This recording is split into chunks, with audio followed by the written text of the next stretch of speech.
여러분, 성경은 쉬워요. 그렇기 때문에 자세히 읽으면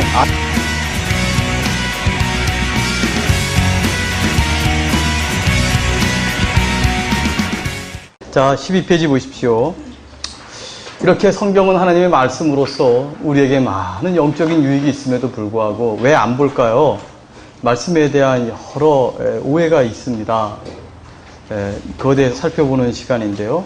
오늘은 다 살피진 않고 몇 가지 하다가 뒤로 좀 넘어갈게요. 충분히 얘기하고 싶은 파트인데 그래도 좀 뒤로 넘어가서 좀 끝내고 또 다음 주에 다시 한번 보면서 또 이렇게 앞뒤로 왔다 갔다 해보겠습니다. 제임스 패커가 한 얘기를 좀 옮겨놨습니다. 제가 읽을게요. 내가 만일 마귀라면, 패커는 마귀가 아니죠.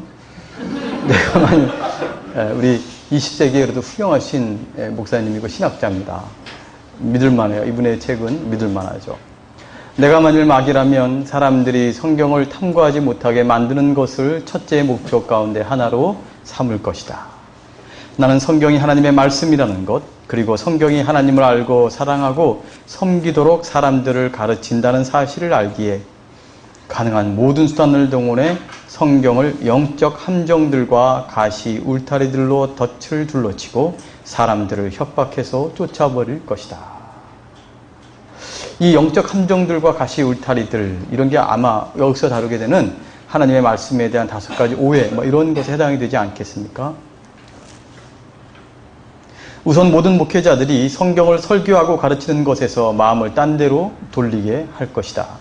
그리고 이 고대의 책을 직접 공부하는 것은 현대의 그리스도인들이 하지 않아도 손해볼 것이 없는 번거로운 일이라는 생각을 널리 확산시킬 것이다. 목회자들이 성경을 설교하고 가르치는 것에서 참 많이 딴 데로 이렇게 마음을 돌렸습니다. 제가 이제 아나톨레 대표이기도 한데요.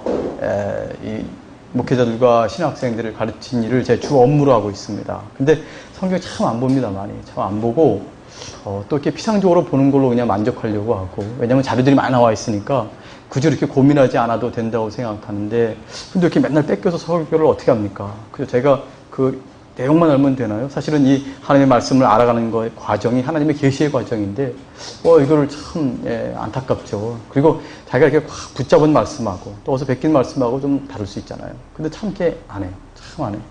오히려 요새 이렇게 좀 프로그램 같은 거 있죠? 그런 거 이렇게 쫓아다니면서 그걸 배우려고 많이 애를 써요. 아마 교회에서 그런 걸 요구하나 봐요. 여러분들이 요구하셨나요? 그런 거? 좀 그러지 말았으면 좋겠어요, 좀.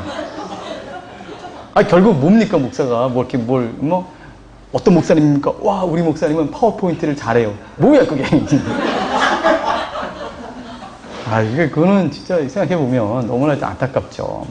이렇게 찬양을 잘한다든가, 지휘를 잘하신다든가, 그분이 지휘할 때는 어찌나 은혜로운지, 뭐가 은혜로워요? 은혜란 말을 왜 걷다 씁니까, 왜? 좀 이렇게 옆에서 사실 성도님들이 그런 분위기, 교회 분위기를 만들어줘야 되는데, 참 그게 안 되는 것 같아요.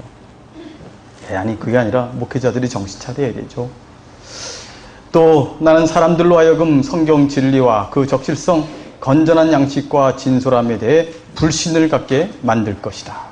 성경의 진리됨, 그 적실성, 이 시대에 정말 그것이 실제로 모든 삶의 영역에서 진리임을 확신하는 것, 그다음에 건전한 양식과 진솔함에 대해 불신을 갖게 만들 것이다. 그래도 여전히 성경 읽기를 고집하는 사람이 있으면 성경 읽기의 유익은 성경이 실제로 말하는 것에 주의를 기울이는 데 있는 것이 아니라 성경을 읽음으로써 고상하고 평온한 느낌을 얻는 데 있다고 생각하도록 유혹할 것이다. 이런 분들 많아요. 몇 장 읽으셨을 때 4장, 무슨 내용인지 몰라요. 마음은 평안해요. 마음만 평안해, 마음만. 아마 하나님 앞에서 자기가 할 일을 했다고 생각하나 봐요. 이게 이 성경을 읽으면. 근데 주님이 정말 원하시는 거는 좀 내 뜻을 좀 알아라인데, 그죠? 머리를 사용하지 않는 읽기법 있죠? 그런 거 아시나요? 머리를 딴 데 옆에 딱 놔두고 이렇게 읽는 거 있잖아요. 눈은 또 어딨어, 그러면. 하여튼 읽을 때 머리 하나도 안 쓰고 그냥 쭉 이렇게 어쩌다 이렇게 하나씩 걸리면 은혜구나, 이러고. 아브라함의 아들이 다윗이구나, 이런 거, 이 정도. 근데 그거는, 다독도 유익이 있지만, 그러나 사실은 성경을 대하는 성경적 방식의 본령은 아니야. 그냥 내용을 좀 아는 거죠. 그리고 이제는 어떻게 돼요? 묵상하고, 알아가고, 적용하고, 하나님의 뜻을 알고, 이렇게 해야 되는 거예요. 네, 나는 어떤 희생을 치르고서라도 사람들이 지성을 적절히 사용해 성경의 메시지를 파악하는 일이 생기지 않도록 막을 것이다. 어떤 희생을 치르더라도, 사단은 어떤 희생을 치르나요? 어떤 희생을 치르더라도 사람이 지성을 적절히 사용해 머리를 쓰지 못하도록 막는다는 거죠. 그냥 축구하는 데만 이용하도록 만들고, 삥 꽂을 때만 이용하게 만들고, 생각을 하도록 만들지는 않겠다. 그래서 성경의 메시지를 파악하는 일, 이게 성경 연구의 중요한 요소인데요. 성경의 메시지를 파악하지 못하도록 한다는 거죠. 이 말씀을 왜 주셨냐는 거예요. 이 말씀에서 나타난 하나님의 뜻은 뭐냐는 거예요. 객관적인 뜻. 객관적인 뜻. 이게 이제 그 다음에 내게 적용되는 거죠. 뭐 내게 먼저 주신 말씀 이렇게 하지 말고 그 뜻이 뭐냐, 말씀의 뜻이 뭐냐 이렇게 물어야 되는 거죠. 그 성경의 메시지를 머리를 써서, 지성을 써서 말이죠. 예, 파악해야 되는데 그걸 막겠다는 거죠. 내가 만일 막이라면 지금까지 이룬 진전만 놓고 보더라도 크게 만족할 수 있을 것이다. 도대체 어떤 영적 함정들과 울타리들이 있습니까? 5가지를 다루겠는데요. 여러분, 이 5가지는 어설프게 베낀 게 아니라 제가 이렇게 계속 질문을 들었던 것, 또 반박을 들었던 내용들을 제가 정리한 겁니다. 이거보다 훨씬 더 많은데요. 그러나 이렇게 사소한 것들은 빼고 중심이라면 이 5가지인데 요 안에서 다 머물러요. 대부분 보니까. 해 아래 새 것이 없더라고. 한 10년쯤 되니까 그냥 다 그 질문이고 막 그래요. 요 5가지 한번 얘기해 볼 테니까 자신을 점검하고 그렇게 해 보십시오. 물론 요번에 다 얘기하지 않겠습니다만 이제 중간에 건너뛰겠습니다만. 첫째로, 성경 연구는 신학자나 목회자의 전문 영역이다. 이렇게 생각을 해요. 그래서 본인은 안 읽어도 되고요. 목사님이 열심히 연구하셔서 저한테 말씀해 주세요. 이렇게 얘기하는 거예요. 제가 뭐 그런 점이 있다는 거 제가 인정을 해요. 목회자들은 하나님의 말씀을 잘 연구해서 잘 가르치고 설교를 잘해야 되고요. 성도들은 잘 들어야 돼요. 잘 듣고, 저는 이렇게 설교 같은 거 할 때 이게 안 적는 분들 참, 전 별로 좋아하지 않습니다. 펜을 안 들고 있는 분들 이렇게.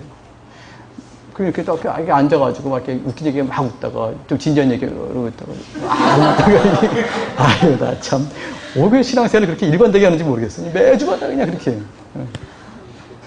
그리고 막 이렇게 은혜 받았다고 막 그러고, 그래서 막 내용 무슨 내용입니까 이렇게 물어보면 막 싫어하고 왜 그런지 모르겠어요. 하여튼 잘해서 들어야 될 텐데요. 또 어떤 분은 또 이렇게 막 적으려고 그러는데 적을 게 없어. 30분 내내 적을 게 없는 분도 있어요.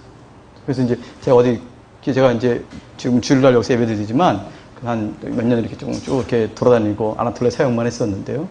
교회 가면 적을 게 없는 거예요. 아주 유명하신 목사님은 큰 교회 목사님인데, 세상에 제목 적고 적을 게 없는 거예요. 이렇게. 와, 정말 여러분, 한 줄도 적을 게 없게 말씀하시는 것도요. 이거 사실 오래 단련돼야 돼요. 진짜 내가 어제 말씀에 분별력이 있고 저렇게 내용을 쫓아가는 사람인데 하나도 못 적겠는 거예요. 막 공장 말씀하고 막 그러더라고요. 그래가지고 한 줄 적었어요. 적을 게 없다. 근데 제가 의심스러워서 그 다음부터 또 갔어요. 또 갔는데 또 그러더라고. 3주 가다가 그 다음부터 무슨 생각이 들었냐면 그 교회 성도들이 굉장히 많더라고. 많은데 막 교회까지 막 건축해가지고 막 그냥 아주 막 분위기가 좋아요. 근데 되게 너무 불쌍한 거 있죠. 저 사람들은 저 말씀을 듣고 분명히 영적인 부유함이 없을 거다. 그럼 어떻게 살아가죠, 일주일도? 야, 어떻게 살아가지? 보통 조금이라도 있어야 한 하루나 이틀을 버틸 거 아니에요. 나머지는 힘들고. 근데 하나도 없으면은 월요일부터, 그날 밤부터 힘들 텐데, 그날 밤부터. 어떻게 살아가지? 내가 그런 생각을 했어요. 하여튼 간에. 근데 그래도, 어쨌든 간에. 근데 저는 그 설교를 잘 듣고 성경 공부를 잘 배우는 것도 중요하지만, 그러나 저는 본인이 이것을 내 거다라고 생각해야 된다고 생각합니다. 이건 내 거다, 내 거다. 성경은 모든 사랑하는 자녀를 위한 하나님의 선물입니다. 그래서 저는 의무와 권리의 두 차원에서 다 생각해야 된다고 생각하는데요. 의무는 뭐냐? 말씀을 배우고 믿고 그 안에 살아가야 돼요. 권리는 그 말씀으로 허락하시는 하나님의 부요함을 좀 누려라. 난 누리고 싶다. 그래서 원래 말씀을 안 가르치는 목사님한테 막 항의하는 거예요. 나는 내 권리가 있는데 왜 내 권리를 못 누리게 하냐.